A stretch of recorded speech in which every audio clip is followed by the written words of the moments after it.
Čaute, ja som Valec. Čaute, ja som Maťo. A v tomto podcaste sa vám budeme snažiť ukázať, že viera v modernom svete nie je mŕtva. A stále má zmysel, tak poďme na to. Poďme, God bless.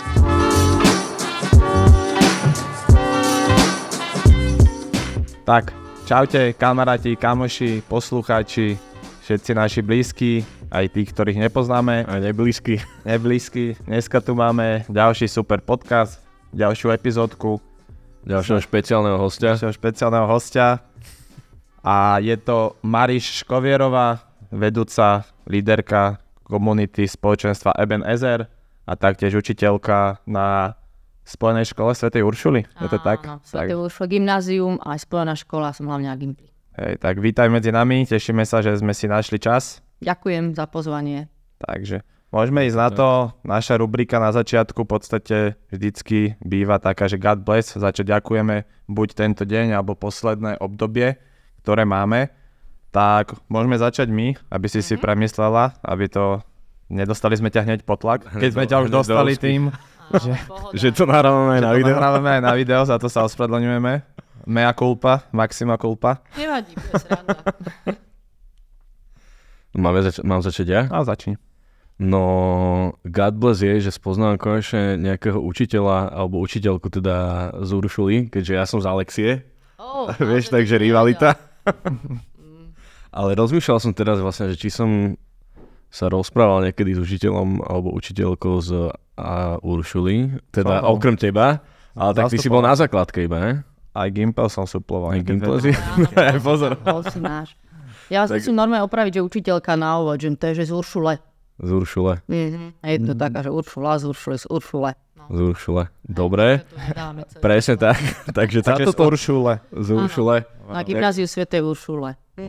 Je to tak a moja sestra vlastne chodila na Uršulu a ja s druhou sestrou zase iba na Alexiu. Takže my sme mali doma takú rivalitu, ale tak to bola klasická rivalita, že Uršula versus Alexia. Takže to je to tak, je to blízko seba. Takže za to God bless, taký akože menší, väčší, to je taký akože bočný a taký akože hlavný God bless dnešného dňa je, že som ho mal taký pokojný, príjemný, iba som bol tu dneska v štúdiu, som si robil nejaké svoje veci a som si tak užíval, že môžem, teda, že nemusím nič natáčať, nič strihať a také veci, aj keby som mal, ale som si dal dneska taký akože pohodový dník, takže za to God bless aj za takéto dny. Díky. Tak, poď. Môžem ísť ja.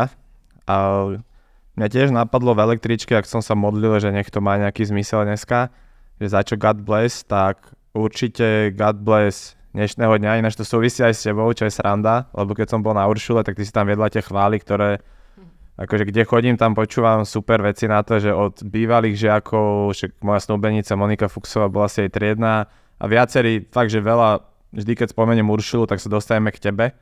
Wow. A jak som odchádzal z Uršule, už nikdy nemôžeš odísť z tej školy. Alexia môže zavidieť. Alexia má iných kvalitných učiteľov. Už to tu je. Už to prichádza. Hej, ale späť k tomu, v podstate, jak som odchádzal z Uršule, však ja som tam chvíľku zastupoval, tak v podstate, jak ty si tam viedla tie chvály, tak som mal úplne takú túžbu, že kde dojdem do školy, tak tam by som to chcel nejako zaviesť. A však prvý rok bol taký, že som sa oťukoval so žiakmi, druhý rok už bol taký, že sme sa poznali všetko, ale neviem hrať na gitare, tak som aj začal trošku skúšať. Ale zasa to nejako ustúpilo, v podstate aj z nejakých žiakov som už mal dohodnutý, že to rozbehneme a tento školský rok sme to rozbehli, že piatok chváli cez veľkú prestávku.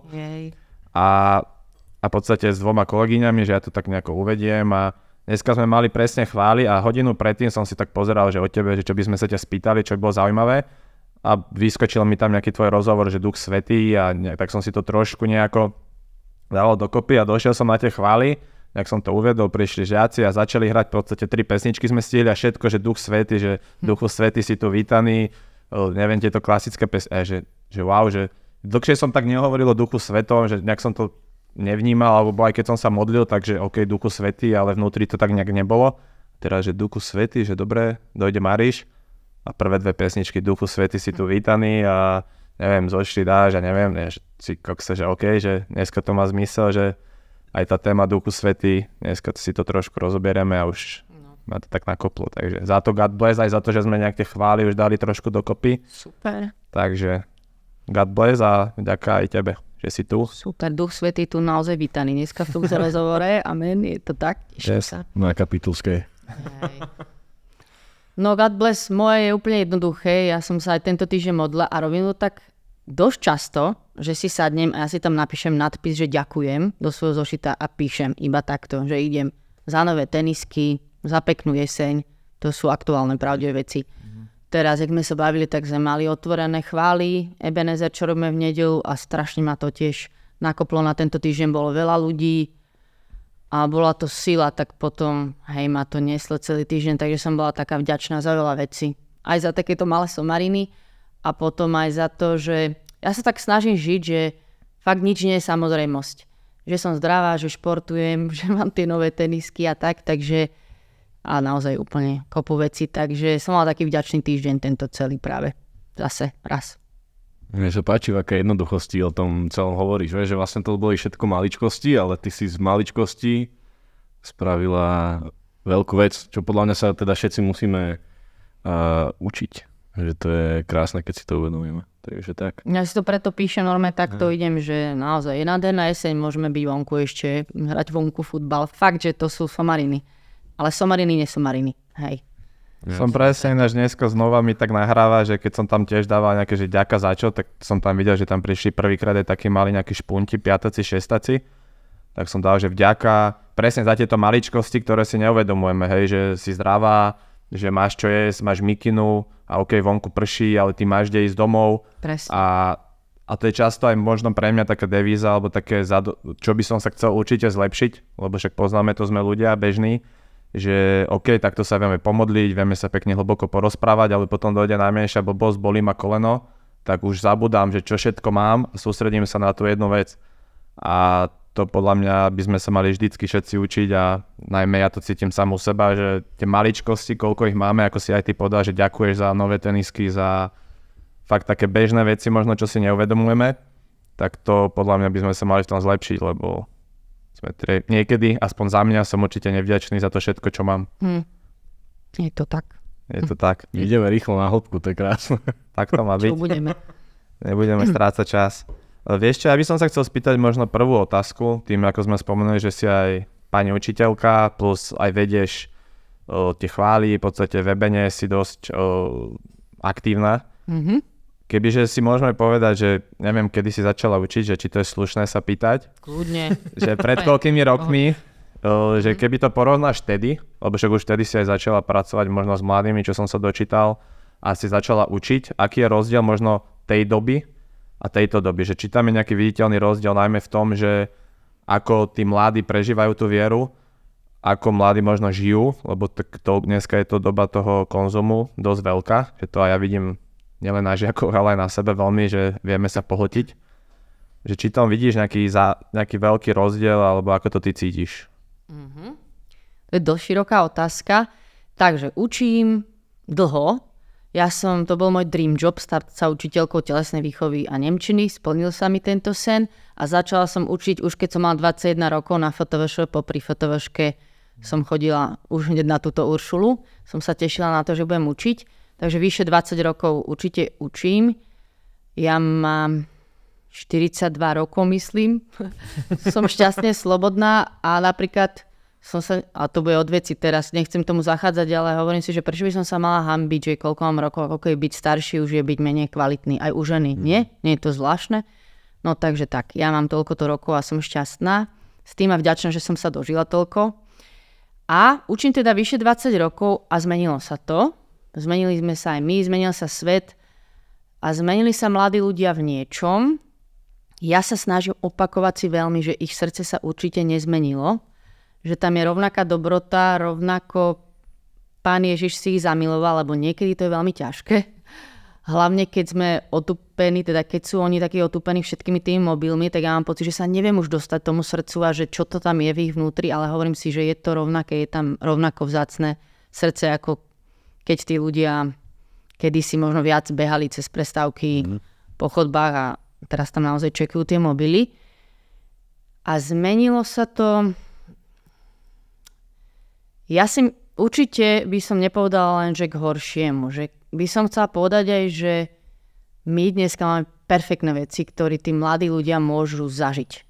Naozaj už len čo si nájdú na YouTube, perfektné chvály, namakané knihy, to, že môžeme zažiť nejakú Godzone Tour, to nie je normálne ľudia. My sme kedysi, niekto zahral vďaka Ježiš, vďaka za dnešný deň a my už sme mali pocit, že ideme pogovať, lebo niekto buchol do gitary.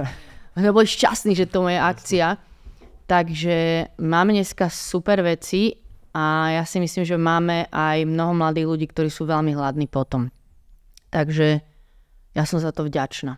Hej, že kedysi napríklad na tej cirkevnej škole bol taký väčší odstup, že chváli, kto vie, čo to je, radšej sa do toho nepúšťajme. Teraz už tak odvážnejšie do toho idú, ale zase niektorí sú naozaj takí otupení, keď to tak nazvem. Tak to celkovo sa tak mení atmosféra v spoločnosti kresťanskej s chválami, nie? Že na ešte možno pred 5 rokmi to bolo také, že chváli, že neviem a spievať a Duch Svätý, jazyky, niekomu dorastie noha, vieš, že proste takéto veci, že ľudia mali, ja neviem, či rešpekt, strach, alebo ako to nazvať, ale že postupne sa to tak mení a možno tie srdcia ich k tomu tak viac inklinujú, že vnímaš aj toto pri deckách, alebo... Určite, hej, ja som za to hrozne vďačná, ja som trošku taký pamätník, kronikár, že ja si pamätám veci aj ako boli, čo je inak tiež dosť dobrá vec si pripomínať veci a pamätať si ich, lebo potom môžete byť za ne tiež vďační, keď zabudnete, nemáte byť za čo vďační. A ja si naozaj pamätám, to ako si hovoril, že dneska sa o Uršule hovorí o chválach veľa, no tak nebolo to kedysi, že welcome, hurá, urobte tu chvály. Tiež to bolo také, že nám to tak zakazovali, presne báli sa toho autority. A my sme ich akože vtedy posluchli, ale bolo to také veľmi, že čo to je, tie chvály. Za čudo, zvláštne, príliš slobodné a dneska tým, že už sú ľudia, že už sa na to zvykli, tým, že sa o tom o mnoho viacej hovorí, sám pápež František hovorí hrozne veľa o Duchu Svetom a charizmách, takže už je o mnoho menší strach. To je super. To možno by som premostil rovno aj na tú otázku s Duchom Svätým, lebo aj náš kamarát vlastne, on bol učiteľ, on bol žiak na Uršule, Simon Nažar, on je teraz lekár, tak to je náš veľmi dobrý kamarát, že sme fakt, že blízky aj zo spoločenstva a on už nám hovoril pár týždňov dozadu, že by sme sa v podcaste mohli dotknúť, že Ducha Svätého, že veľakrát to tu len tak naznačíme a ja sám osobne Duch Svätý, že je to veľmi ťažké uchytiť, hej. Pán Ježiš, super, vidíme Chosen, vieme si to predstaviť, bol to človek. Boh, OK, všetko. Duch a Duch Svätý je také, že OK, že pekné pesničky, veľakrát si povieme, ešte ma učil otec, že vždycky popros Ducha Svätého, tak si to aj poviem, že Duchu Svätý, daj mi tie správne slova. Ale nie vždy to je také, že mi začne horieť oheň srdca, že OK, že poď Duchu Svätý. Ale aj tak spätne častokrát si poviem, že tak to som nemohol ja povedať, ale Duch Svätý. A podľa mňa veľmi málo sa o tom hovorí, respektíve ak vôbec, že aj na svätých omšiach, akože spomenie sa to, hej, na nejaké sviatky, nechcem trepnúť Turice, tam Duch Svätý sa vylieva, ale možno aj v takých bežných svätých omšiach alebo v bežnom živote, že je to veľmi podľa mňa také, nechcem povedať podceňované, ale mám taký pocit sám, že... Že je to teraz, vždycky je to nejaký ten tretí z trojice, ktorý akože máš si na neho spomenúť a tam to asi končí niekedy, vieš. Nejaká pomoc taká, nejaká sila naša. No, že keď sa učíš na skúšky, tak nezabudni akože Duchu Svätého poprosiť, aby ti dal múdrosť. Nech to spravíš na nejaké ečko minimálne. Je to škoda a je to pravda, čo hovorí, že ja neviem, asi je to preto, že tým, že si ho tak nevieme predstaviť, tak je to pre nás ešte ťažšie uchopiteľné a trochu máme znova ten taký nejaký strach alebo zbytočný rešpekt. Ja poviem iba za seba. Duch Svätý je osoba. Tak ako Ježiša si vieme predstaviť, tak pre mňa je Duch Svätý môj priateľ a takisto sa s ním rozprávam. A tým pádom, keď sa už s niekým rozprávate ako s osobou, tak vás to veľmi priblíži. Hej, že ja mu poviem, že hej, že ty si môj bodyguard, ochraň ma, ty si naozaj môj priateľ, že buď dneska so mnou a že ho tak špeciálne oslovujem v nejakých veciach. Hej, že presne tak, ako hovoríte, že je ten, ktorý dáva múdrosť, ale že mu nehovorím, že iba ty si moja múdrosť, prídi, ale že sa s ním rozprávam ako s osobou, že on je naozaj tiež veľmi konkrétny a naozaj nevyzerá ako holubica ani plamene, jazyky ohnivé. To sú všetko symboly, ktoré nám pomáhajú, ale potom niekedy pri nich sa tak zasekneme. A asi najväčší nadpis, kebyže mám povedať jeden o Duchu Svetom, je, že netreba sa ho bať. Lebo ľudia tým, že nevieme ho mať pod kontrolou, lebo naozaj Duch Svätý robí, čo chce, tak potom sa ho trošku tak boja a radšej s ním nechcú mať nič spoločné. A to je veľká škoda. Najmä aj pri mladých to vidím, že keď to tak zoberie možno starší, neviem, keď som sa tak rozprával, že toho ducha si vedia nejako predstaviť, i keď presne si povedala, že nie je možno, jak ty si pekne povedala, že ako osobu, lebo to možno počujem až prvýkrát, že niekto mi povedal, že si ho tak predstavuje a že buď môj bodyguard a tak. Zväčšie to je, že Pán Ježiš tu sedí pri mne, viem sa pomodliť, ale Ducha Svätého sám som si ho nikdy nepredstavoval jak nejakú osobu, že by som si ho predstavil nejaký taký ohník, vieš proste, že horí. A to je podľa mňa pekná myšlienka a možno aj obohacujúca pre ľudí, pre mňa minimálne, že si ho tak skúsiť volať k sebe, možno aj cez tú osobu. Lebo to podľa mňa je veľmi také podstatné, tým, že tá viera v tom, keď nevidíš, tak predsa je to také trošku náročnejšie tomu uveriť, ale keď si ho takto predstavuje, tak je to super. Je to úplne jednoduché. Duch Svätý má v Božom slove mená a ja si to predstavím, ako keby ste mali nejakého priateľa, ktorý je v niektorých veciach fakt dobrý. Napríklad on sa volá Tešiteľ, to znamená, keď sa cítim úplne na figu a niečo sa udialo ťažké, tak im poviem, že prosím ťa, potež ma, že príď a povedz mi niečo a počúvam ho. Alebo má meno Obhajca, ja som raz počul, že to je po anglicky advokát, tak ja som si povedal, že on ma fakt vyseká z každého problému. Mňa tu niekto obviní, ten zlý, a poviem, že ty sa ma zastaň, že ty si môj obhajca. Proste je to môj kamoš, ktorý má takýto vplyv, alebo je obhajca, advokát on je, a že on ma z toho dostane, lebo je stále za nás. A že je to naozaj jednoduché, netreba sa ho vôbec báť, treba ho takto pozývať a dovoliť mu robiť, čo chce. A on nikdy nie je násilný, že teraz to ľudia predstavujú, lebo vidia nejaké chválové zhromaždenie, že on nejak na silu si vezme moje telo a niekto možno tam pláče alebo sa nejako chveje a teraz ľudia sa toho boja. Duch Svätý je gentleman a nikdy by neurobil niečo, čo by nám bolo nejako nepríjemné. Takže to sa tiež netreba bať. Ako, vieš, niekto, kto toto počúva a je možno taký, že začína riešiť tieto veci, alebo vieš, že možno nejaký úplne, že nový kresťan, to nazvem. A ako rozdeľuješ svoju modlitbu medzi akože Svätú Trojicu? Vieš, že ja sa nad tým niekedy zamýšľam, vieš, že keď sa modlím, tak hovorím, že Pane, to a to, Pane, prosím ťa, Pane, ďakujem ti. Niekedy poviem, že Ježiš, niekedy Duch Svätý, ale vlastne myslím, že toho istého vždycky. Vieš, máš to nejak, že sa konkrétne modlíš vtedy k tomu? Nemám to nejako fair play štatisticky, že 33,33%, aby sa nikto neurazil, lebo naozaj sa modlíme k jednému Bohu, to je hrozne dôležité. Ale asi tak naozaj zo srdca, že ja mám, že môj Boh Otec je ten, ktorý sa o mňa stará, teda ja mám, to aj v Božom slove, tak mu hovorím, že Abba, Otec, postaraj sa dneska o mňa, alebo ďakujem ti, že sa o mňa tak dobre stará, že všetko mám aj v tej vďake.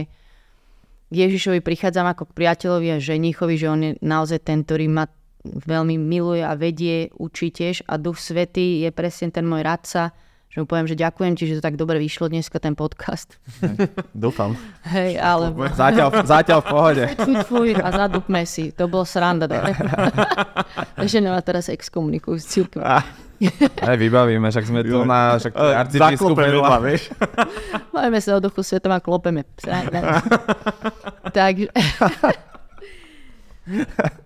Takže takto úplne prirodzene, že ako hovorím, že je to, nechcem povedať, že tak k téme, ale že sa s každým tak spriateľím v niečom, že viem, že v tomto sú pri mne. Hej. A tiež niekedy hovorím, že Páne, vďaka ti a nie je dôležité to tam úplne špecifikovať, viete. Hej, jeden Boh. No jasne.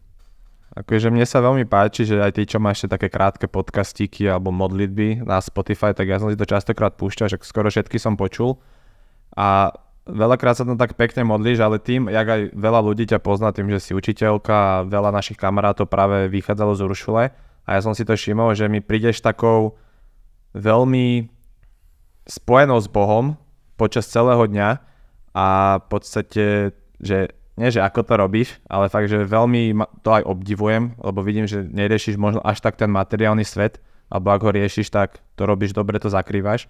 Že mám taký pocit z teba, že fakt, že jak aj si spievala v tých chválach, alebo veľakrát hovorila, že ty mi stačíš, Pane Bože, a že to je podľa mňa aj pre nás, aj veľakrát sme to počuli, že celý deň by mal byť taká modlitba, alebo také spojenie s Bohom.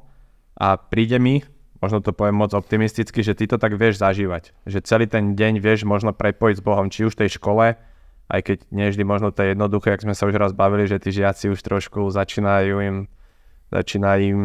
nechcem povedať, že šibať, ale že už sú trošku viac drzejší poslednú dobu. Určite. Že jak to dokáže zvládať. Čo je kľúčom k tomu vlastne? Čo je kľúčom? Lebo prídeš mi fakt taká spojená s tým Bohom, tak otvorená pred bodyguarda Ducha Svätého. Ale že jak to dokážeš robiť, či to bola dlhá práca, respektíve či iba zle to vidíme my ostatní okolo teba? Dobrá správa je, že to nepadá z neba, ani na mňa to nepadlo, že by som bola nejaká VIP, že si myslím, že to je úplne pre každého. Hej, naozaj, že ja som nie nejaká podľa mňa výnimočná. Ja hovorím, že ja som proste obyčajný človek tu z Bratislavy a tiež druhá dobrá správa je, že to je podľa mňa v niečom veľmi jednoduché. To je nejaké strašne zložité, že dostať sa do celodennej modlitby. Mne asi dosť zmenil život, že som si tak uvedomila, že je tu jeden môj Ježiš, poviem to takto teraz s ním, že ktorý sa na celý deň pozerá, on si ma zamiloval a že ten jeho pohľad na mňa je úplne najdôležitejší. Že presne cez deň sa na mňa pozerajú žiaci, teraz vy sa na mňa pozeráte, niekto sa pozerá teraz v tomto videu na mňa, ale že všetky tie pohľady sú vlastne v niečom jedno. Lebo mám tu tento jeden láskavý pohľad na mňa. Ja tam stojím pred tou tabulou v škole a si hovorím, pomôžem, že ty ma vidíš, Pane Ježišu. A viem, že sa chcem páčiť tvojmu pohľadu a nie všetkým tým ostatným. A že v niečom to prebieha v takýchto malých, jednoduchých dialogoch, celodenných. Samozrejme, že ako každý normálny človek sa do toho musím vrácať. Že sa naštvete niekde, alebo úplne mi idú myšlienky, som zahltená povinnosťami. Tak zase sa len vrátim a poviem, že Duchu Svätý, ty si darca pokoja, prosím, upokoj moje srdce teraz, hej, lebo to je tiež jeho veľmi dobrá vlastnosť. A asi takto úplne, že... A potom máme také jednoduché finty, že si poviem, že ráno vstanem a chcem prvé myšlienky dať jemu hneď prehodiť, že v autobuse si nečekujem mobil, ale sa s ním rozprávam, že asi takéto malé, veľa malých rozhovorov cez deň, že tak na ňo myslím a viem, že on na mňa sa pozerá. Kedy to tak začalo?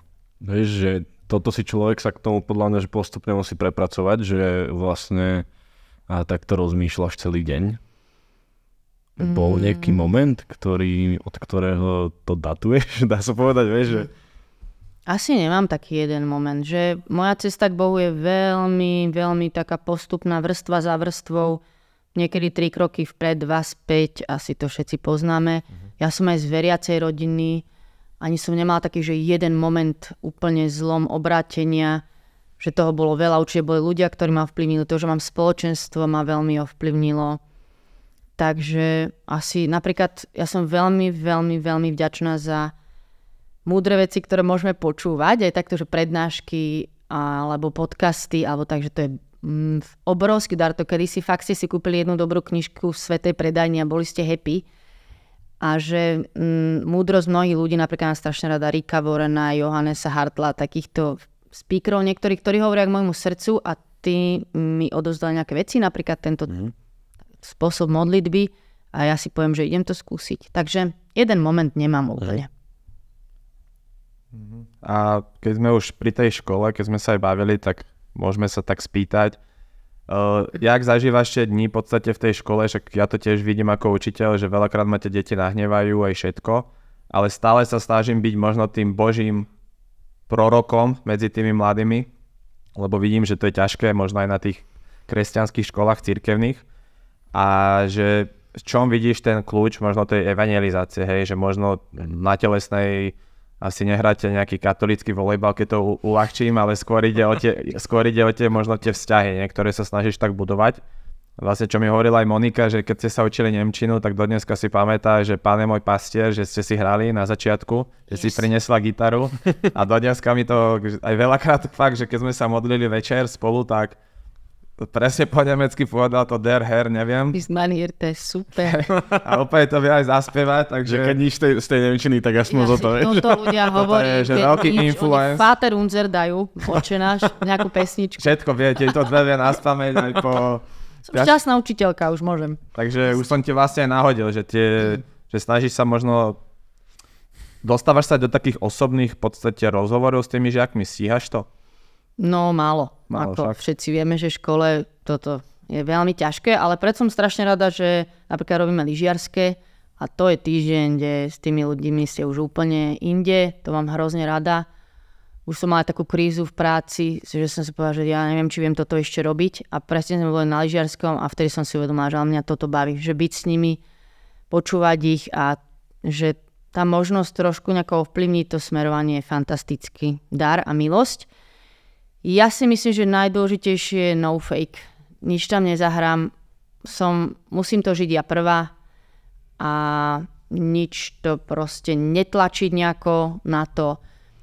A druhá vec je pre mňa mať radosť z toho, čo im prináša a myslím si, že to má zmysel. Mňa hrozne baví šport, hrozne rada si s nimi zahrám, futbal, florbal, frisbee, hoci čo hráme a že im toto odovzdať.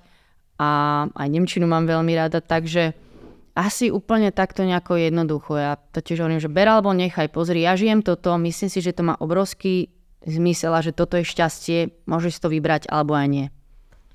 Za tých 20 rokov na Uršule neprišiel niekedy taký moment, že by si chcela, alebo teda nie na inej cirkevnej škole, ale na možno nejakej klasickej štátnej škole? Vieš, že s týmto mindsetom ísť na štátnu školu. Že možno by to pre tie decka, neviem, či by to prijali, to je druhá vec, ale že taká túžba nejakej evangelizácie takýchto decák, ktoré možno nemali, alebo nedostali ten dar viery, vieš, že nejak takým štýlom. Nikdy som to nemala, pretože moje miesto je byť pri ľuďoch, ktorí už o Bohu počuli, sú v cirkvi, ale buď sú stratení, vlážni, odchádzajúci, rebelujúci, že pre mňa bolo veľmi dôležité nájsť, že toto je moje miesto v službe. A niekto má úplne túto službu, že evangelizovať neveriacich a ja to veľmi obdivujem, ale ja viem, že na to nemám. Že moje dary sú tu, na kde som, že som dobre. Takže nerozmýšľala som. Možno, ako som už spomínal, keď sme ešte nenahrávali, že za posledné obdobie, tým, že ty nie si ani na sociálnych sieťach, ale pritom si, keď už vlastne Godzoniaci ťa veľakrát v podstate, nepoviem, že promovali, ale spolu s tebou promovali Ježiša. Nech to dáme tak pekne, lingvisticky. Neprišla niekedy taký moment, že si trošku povedala, že fúha, že dobre to robím, že som slávna, že nie že slávna, ale že už to tak ide. Taká pícha, lebo občas a ja to tak pocítim, že jejda, že podkaz ide v škole, deti chodia za mňou, možno viac ako za rodičmi, duchovne sa bavíme, darí sa mi niekde a občas taká myšlienka, že fúha, potom idem na spoveď a spovedník mi povie, že pícha najhorší hriech a tak potom hneď sa prebudím. Ale že či si niekedy nemala taký moment, lebo predsa si vystupovala už na tých Godzonoch, konferenciách, teraz som videl aj na tom Ebene a toto už bolo také fakt, že veľmi rodinné, to sa mi strašne páčilo, že tam si podľa mňa tak ťaháte za jeden povraz, ale možno na tých konferenciách, ženská konferencia, 2 dievčatá mi písali, jak som dal tú fotku s tebou, že wow, že ohne, že super, tešíme sa na to, že čo si tam mal nejaký príhovor na online Gonzon konferencii ženskej, tak tam to spomínali, že wow, že do dneska z toho čerpajú. Že či neprišlo možno také nastavenie, že fúha, že dobre mi to ide, že diabol nepokúšal v tomto? Určite hej a ja vám tu teraz neviem povedať, že vôbec nie som pyšná, ale čo viem povedať je, že sa hrozne strážim. Že to je pre mňa najväčší nejaký taká najväčšia hrozba, že by som fakt nechcela skončiť, že teraz Pán Boh tu niečo cez mňa robí a ja si raz poviem, že wow, presne toto, čo hovorí, že ja už som dosť dobrá. Asi dosť super. Ja som tak rozmýšľala, že ako s tým bojovať, tak pre mňa je to o dosť ľahšie tým, že ja nie som na tých sociálnych sieťach, takže ja vôbec neviem, koľko majú podcasty, počuť, čo kto ľudia sledujú. Ku mne sa dostanú svedectva takto cez iných ľudí alebo osobne, čo mám hrozne rada, mňa to fakt veľmi vždy povzbudí. Takže veľmi som chránená. Podľa mňa, že to vie byť taký priestor slávy.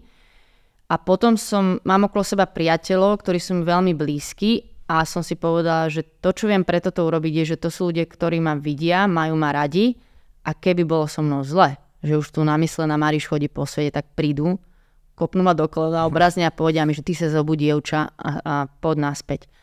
Že my tomu úplne nevieme zabrániť a povedať si, že mne sa to nikdy nestane, ale viem mať okolo seba ľudí, ktorí sú pripravení vám povedať pravdu, že dávaj si pozor.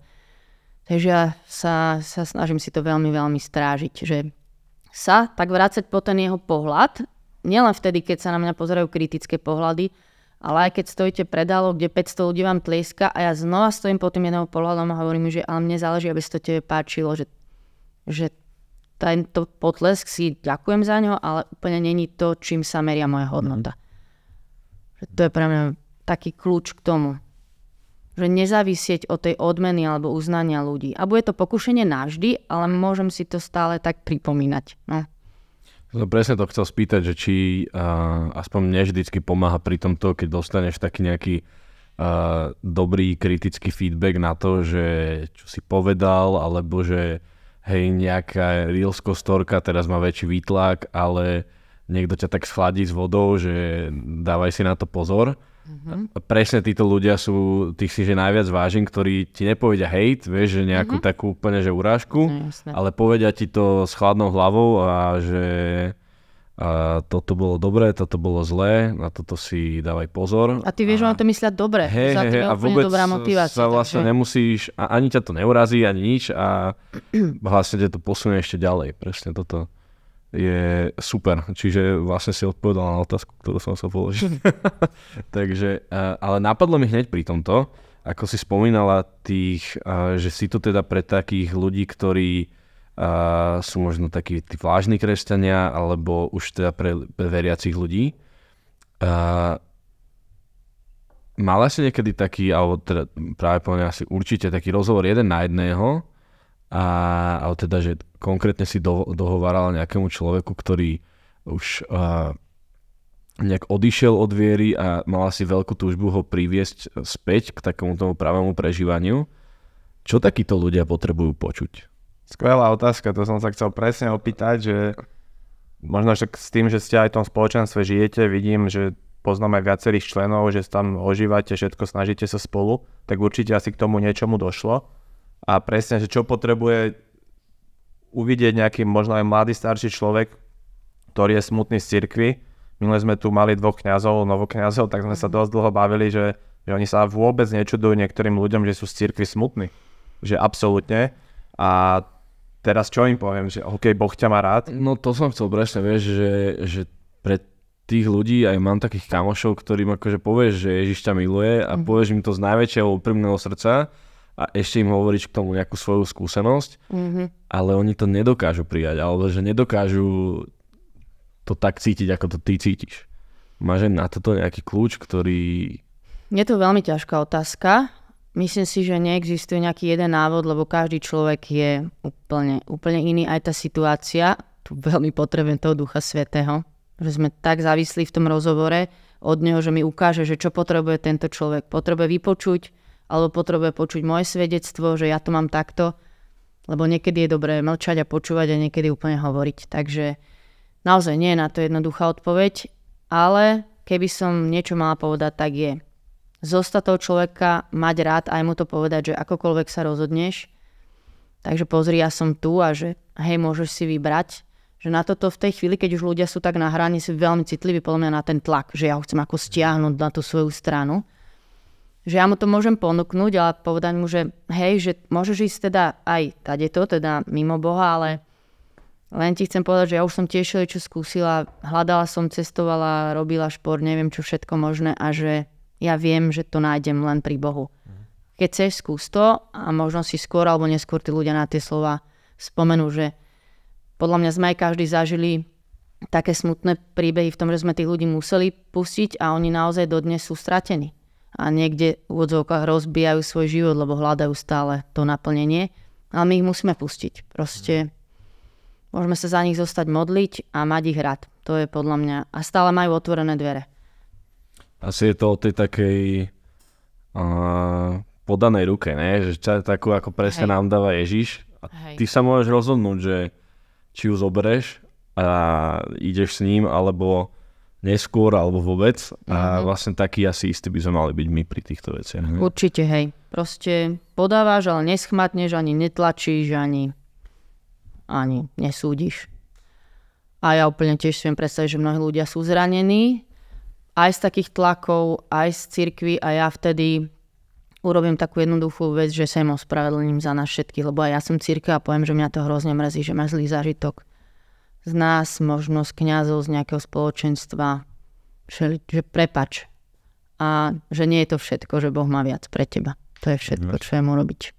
Napadá ťa možno nejaké svedectvo, také možno z poslednej doby, alebo čo ťa fakt oslovilo, čo si možno aj ty bola jeho súčasťou, že nejaké možno obratenie, alebo nejaký úplne, že boom? Fúha. Nemusí to byť úplný boom, hej, to som chcel tak, že ok, ľudia majú radi všetko veľké, však niekedy ten boom stačí fakt, keď človek ide na nejakú spoveď a vráti sa pomaličkými krokmi, že však pre Ježiša to je to isté, keď sa obratí nejaký úplný hriešnik.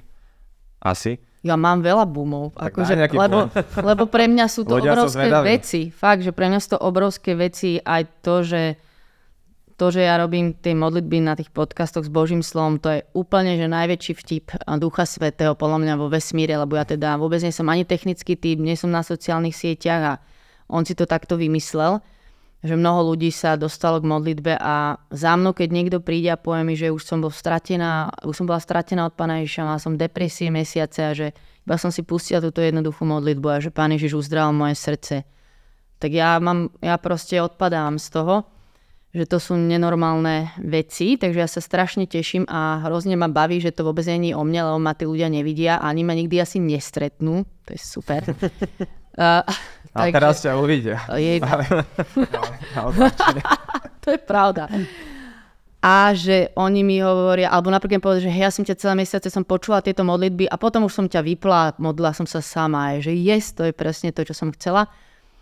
A asi taký posledný obrovský zázrak pre mňa, čo mám, že sme presne boli na lyžiarskom zo školy, teraz, tejto našej Uršule minulý rok, a ja som nemala dosť inštruktorov na lyžovanie, tak cez kamoška nejaká zo Žiliny prišla taká baba ku nám robiť snowboardovú inštruktorku a tak sme sa zarozprávali na tom lyžiarskom a sme sa rozprávali hodiny a hodiny a hodiny. Potom sme sa aj modlili a to bol proste príbeh, ktorý si Pán Ježiš vymyslel, že on ju zo Žiliny doniesol na Oravu, kde sme spolu lyžovali a úplne zachránil život, si myslím, a aj sa teraz presťahovala do Bratislavy, je v našom spoločenstve. A ja iba si hovorím, že tak ja som nejaká učiteľka telesnej výchovy, robila som lyžiarsky a aj na tých lyžiarských máme chvály, takže aj to bolo dôležité. Proste to sú pre mňa príbehy, že Boh niekomu zmení život. Toto ma aj fascinuje, prečo robím aj svoju prácu, aj som tam, kde som, že sa mi to zdá nenormálna sila, že on s nami počíta v týchto príbehoch. Takže tak, to bolo skrátke, lebo to bolo na dlho. To je super, dneska som akurát posielal prihlasovanie na lyžiarsky, chodíme na Rohače Spalenú, to viem, že aj vy. Tam sme boli presne. Viem, však. A tak hľadám inštruktorov, tak možno vám zmeníme život aj my, idete s nami aj kňaz. Prihláste sa na lyžiarsky. Prihláste sa a keď máte dobrú cenu, tak idete s nami. Reklamná vsúka, vidíme. Reklamná vsúka. Ale je to tak. Ja by som sa chcel ešte spýtať na silu vášho spoločenstva, lebo bol som teraz, vlastne pred týždňom som sa vrátil z Kuby a tam bolo krásne, ako ľudia, čo si možno my niekedy u nás neuvedomujeme, že tam je strašná chudoba, ľudia sú veľmi hladní, že reálne nemajú čo jesť a z tých príbehov, čo sme počúvali od ľudí, úplne že jednoduchých, lokálnych, z malých dediniek, tak hovorili, že pre nich je častokrát viac spoločenstvo ako to, že sa najedia.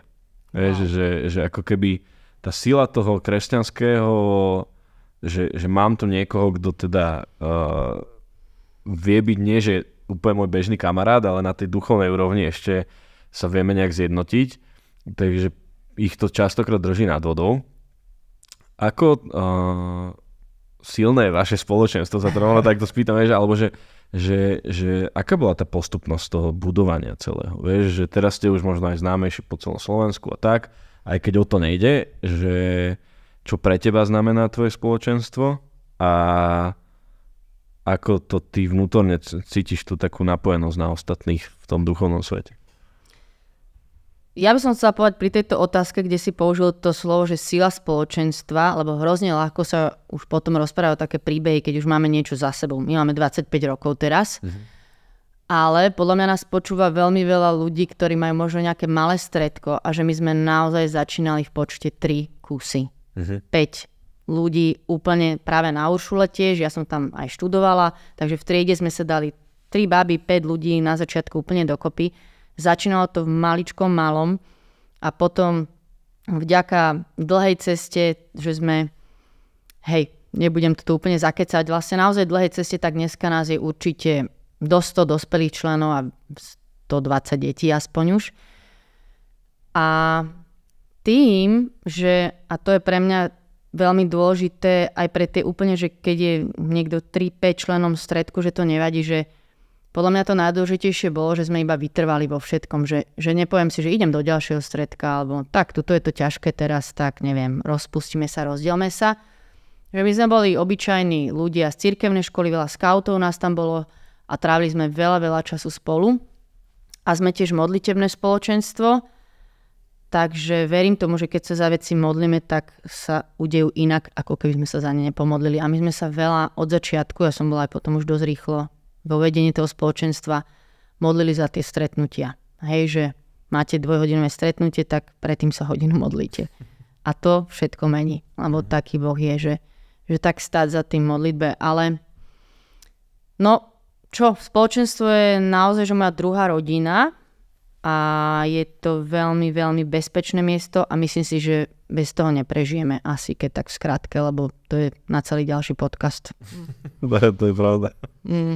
Je to tak. My v podstate tiež, že sila spoločenstva, čo sme z Miletičky, tak tam máme v podstate Exodus, čo býva, tak už v podstate do 5. roka. Do 5. roka a vlastne ťaháme to samozrejme bez tej askezy, aj mimo v podstate toho 90-dňového programu.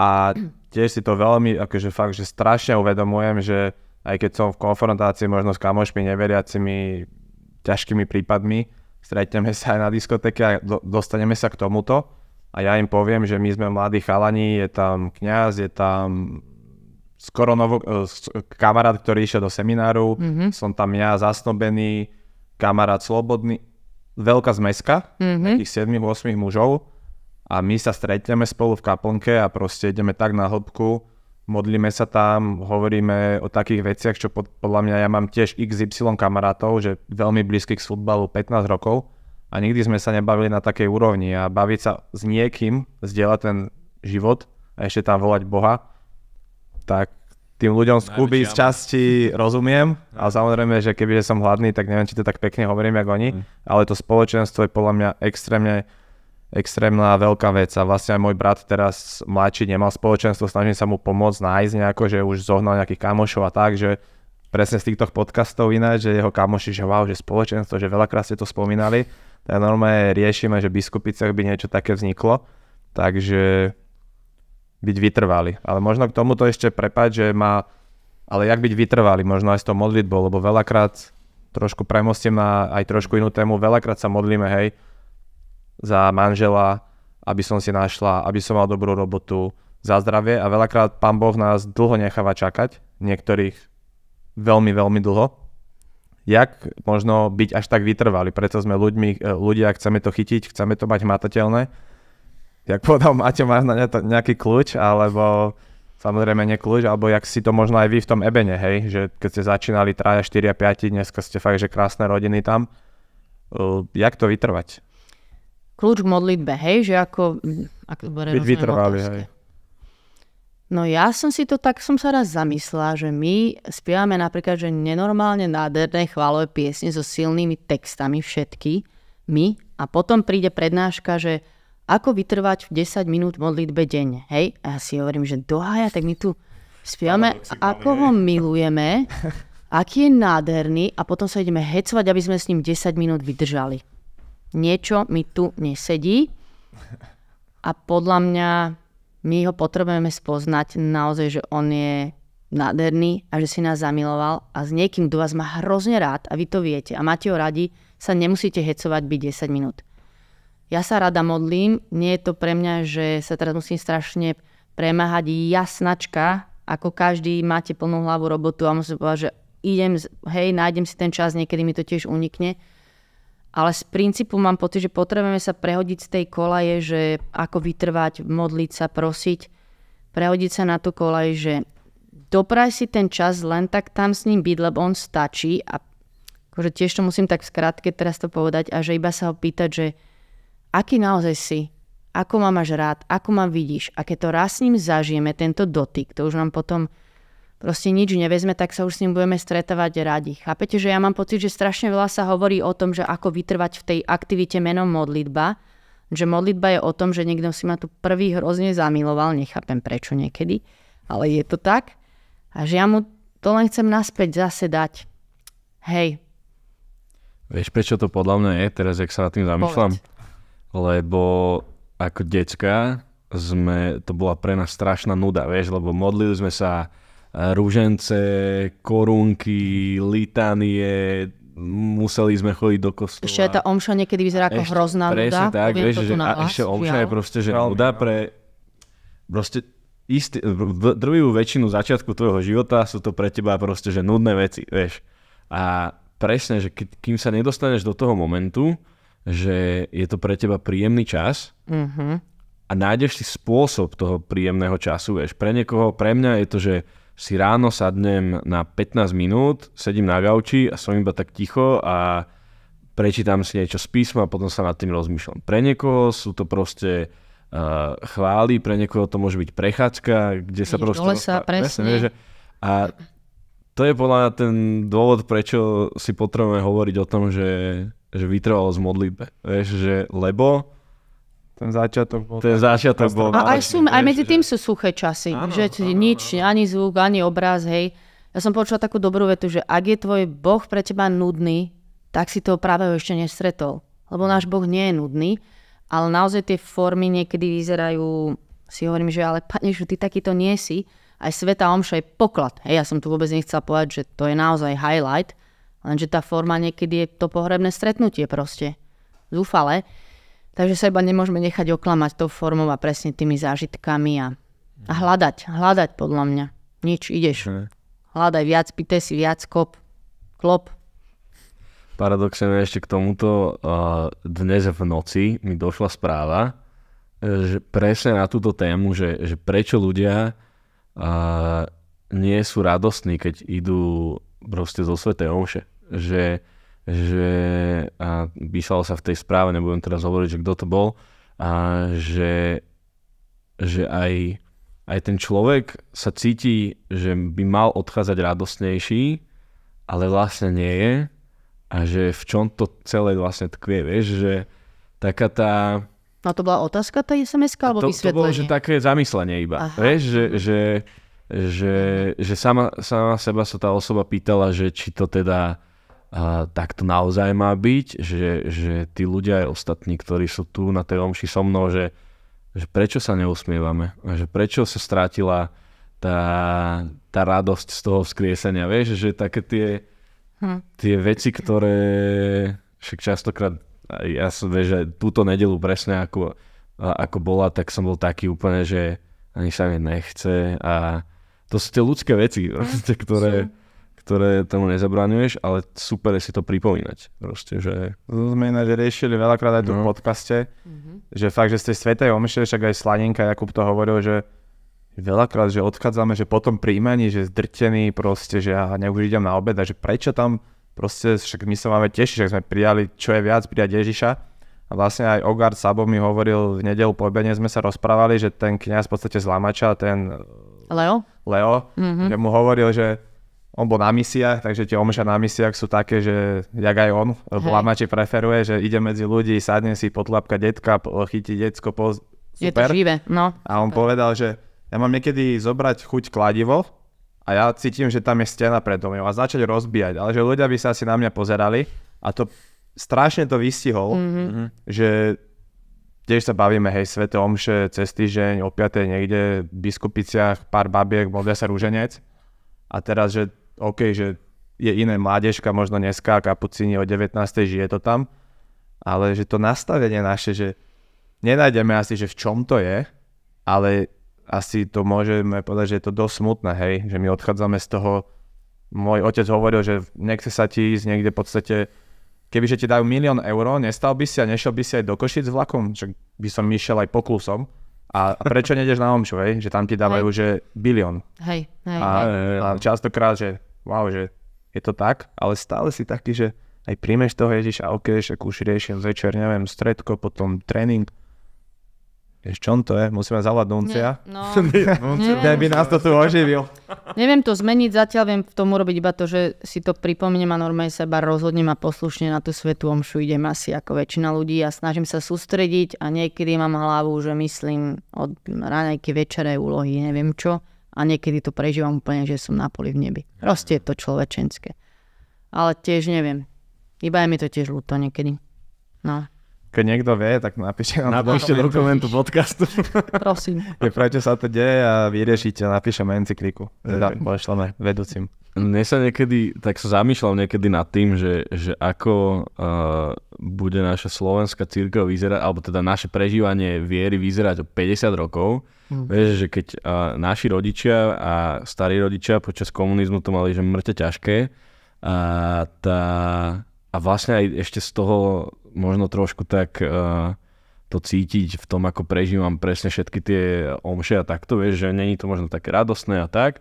A dostávame sa už podľa mňa aj našou generáciou, tvojou generáciou, zase ešte iná generácia ako ty. A sa dostávame možno späť k tomu, alebo do niečoho nového, čo bude možno oveľa radostnejšie ako to, čo tu teraz je, vieš. A furt som taký, akože, a to je aj pri otázke toho, že ako sa zamýšľame nad, neviem, že aké máme vzťahy s otcom, s mamou, vieš, že to, že naši rodičia sa možno nad tým, že vôbec nezamýšľali a my sa aspoň nad tým zamýšľame a riešime to, je, že strašne nádejnú budúcnosť, vďaka tomu vidím pre naše decká, pre ďalšie generácie, vieš, že taká, že OK, nie som až tak spokojný s tým, čo je teraz, ale teším sa na to, čo budú mať ďalší, že to je... Mám veriaci. Presne tak. My tu máme poklad na Slovensku, ja to chcem povedať zasa znova, že my sa to máme veľmi dobre, že tu máme veľa mladých ľudí, veľa spoločenstiev. Ktokoľvek bol niekde západnejšie, tak vie, že tam sú úplne iné boje a že my to nás Pán Boh veľmi požehnáva. Takže ja mám tiež veľkú nádej, ale zároveň si myslím, že tá radosť alebo ten život vytriskne aj preto, lebo tu narastá aj prenasledovanie v úvodzovkách. Že tie časy, že tu sú nenormálne tlaky a tá generácia našich rodičov mala veľké tlaky v komunizme a preto tu povstali hrdinovia a svety a my budeme mať nové tlaky, ktoré už tu naozaj aj veľmi sú. Možno ja niekde na cirkevnej škole ich nezažívam, ale reálne už v spoločnosti sú. A že preto budú môcť tu tiež povstať noví hrdinovia a také svetlá, ktoré boli. Že ja mám obrovský obdiv napríklad tej generácii mojich rodičov a Silvo Krčmery a podobne, čo tu boli, to sú pre mňa úplne blázni, ale v dobrom. Fakt super. Takže keď už sme aj to tak vedeli tu dať teraz, tak uvidíme. Ale mám tiež nádej, že Slovensko je podľa mňa má zvláštne požehnanie. Je to na nás a je to aj na vás. Prečo tak? Môžeme to zakončiť možno, aj keby sme mohli rozprávať veľmi dobre. Podľa mňa v modlitbe úvodnej sme prosili ducha, lebo išlo to od ruky a boli to podľa mňa požehnané myšlienky od teba a možno aj od nás niečo išlo. Uvidíme, keď si to budeme referovať. To uvidíme potom, keď tie reelska budú, vieš, že či aj my sme niečo dobre povedali. Hej, že či môžeme aj nás tam hodiť, ale možno taká posledná vec, že kebyže máš na srdci niečo, čo by si chcela oznámiť mladým ľuďom alebo mladým ľuďom, ktorí nás budú počúvať, pozerať, čo im by chcem povedať Ježiš možno, alebo čo tak cítiš, že ako ich namotivovať do tohto piatka upršaného, však aj keď to dáme možno až možno bude aj vtedy upršané. Možno bude usnežené, ale že takú motiváciu možno čo cítiš, lebo počúvajú nás možno už aj neveriaci, niektorí podľa mňa, že už sa tu dostáva viac, možno nejakí zlomení žiaci, ktorí zle napísali včera prípravné komparo a hoci čo možno ľudia zažívajú, že čo by im Ježiš chcel povedať. Taká ľahká otázka, že čo by im chcel Ježiš povedať? Úplne najľahšia zatiaľ z celého toho pekného večera, ale keďže sme teda v God Bless, tak ja by som všetkých veľmi chcela pozbudiť k tomu, aby si naozaj sadli, kľudne si dali nadpis God Bless a išli jeden bod za druhým od najjednoduchších vecí a uvedomili si, že sú milionári. Naozaj. Ja by som si osobne mohla povedať, že som učiteľka, nemám veľký plat, neviem čo všetko, nemám muža, deti, neviem čo, majetky, ale som milionár. Ja to hovorím, ja sa cítim ľudia, som milionár a vy ste tiež milionári, si to myslím, že naozaj máme hrozne veľa, takže sadnúť si s týmto God bless nadpisom, ten je pre mňa, vďačnosť je taká vstupná brána, ako ísť ďalej a vďačný dokáže byť každý, veriaci, neveriaci, máš sa dobré, máš sa ťažko, že to je naozaj, to sú také dvere, ako ísť ďalej. A potom pre mňa je najjednoduchšia a najdôležitejšia otázka sa spýtať Ježiš, že aký si naozaj ešte. Za tým všetkým, o čom sa tu my rozprávame, ako vyzerajú omše, tie všetky formy, že aký asi musíš byť ešte naozaj si. Sa mi daj spoznať, tu som. Takže tak. Ďakujem. Ďakujem veľmi pekne. Choďte si to všetko zapísať a taktiež nezabudnite na všetky naše sociálne siete, na ostatné podcastíky a vidíme sa a počujeme sa na budúce. God bless, buďte dobrí, ak môžete a buďte vďační. A kúsok dobra. Kúsok dobra za ne.